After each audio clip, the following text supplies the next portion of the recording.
নমস্কাৰ, মই শ্ৰী প্ৰশান্ত শইকীয়া। আজি আপোনালোকলৈ আগবঢ়াব বিচাৰিছোঁ মোৰ এই আন এটি চুটি গল্পটোৰ নাম অনুকৰণ।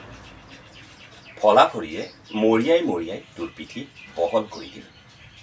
দ্বিতীয় শ্ৰেণীৰ অকণমানি ছাত্ৰজনে ফুটা নুফুটাকৈ কোৱা কথাখিনি শুনি শিক্ষকজনে হাঁহিব নে খং কৰি দেখুৱাব একো এটা সিদ্ধান্তত আহিব নোৱাৰিলে।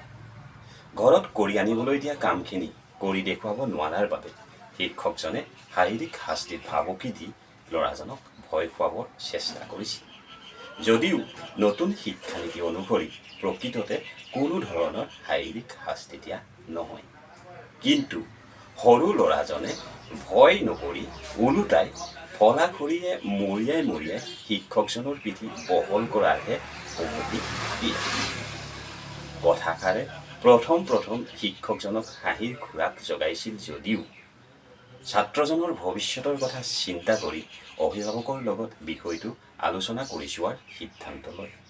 কাৰণ ল'ৰাজনৰ এনে ব্যৱহাৰবিলাক অভ্যাসত পৰিণত হ'লে ভৱিষ্যতে ডাঙৰ বিপদত পৰিব পাৰে।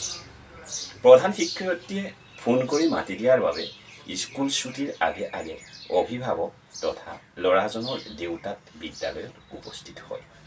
শিক্ষকগৰাকীয়ে হাঁহি হাঁহি সাধাৰণভাৱে কথাবিলাক জনোৱাৰ লগতে তেখেতে যে অকণমানো বেয়া পোৱা নাই, বৰঞ্চ কথাবিলাক শুনিবলৈ ভালেই লাগিছে সেয়াও জনাই দিয়ে। মাত্ৰ ছাত্ৰজনৰ ভৱিষ্যত চিন্তা কৰিহে অভিভাৱকক কথাখিনি জনোৱা হৈছে। আপোনালোকে কি চাই আছিল? চেকনিৰ আগত বিদ্যা, বেয়া কথা ক'লে গৰু পিটন দি দিব। আগলৈ মোক জনাবলৈ ৰৈ নাথাকিব। প্ৰথমতে মৰিয়াই মৰিয়াই জেওৰা খুটি ফালি দিব। তেতিয়াও যদি ব্যৱহাৰবিলাক নিশিকে মোক ফোন কৰি দিব, মই তাক ঠিক লগাই দিম। আজিতো ইয়াক ঘৰৰ ভাত খাবলৈ দিয়া নহয়, মাষ্টৰক বেয়া কথা কোৱাৰ ফল বাহিৰ কৰি দিম।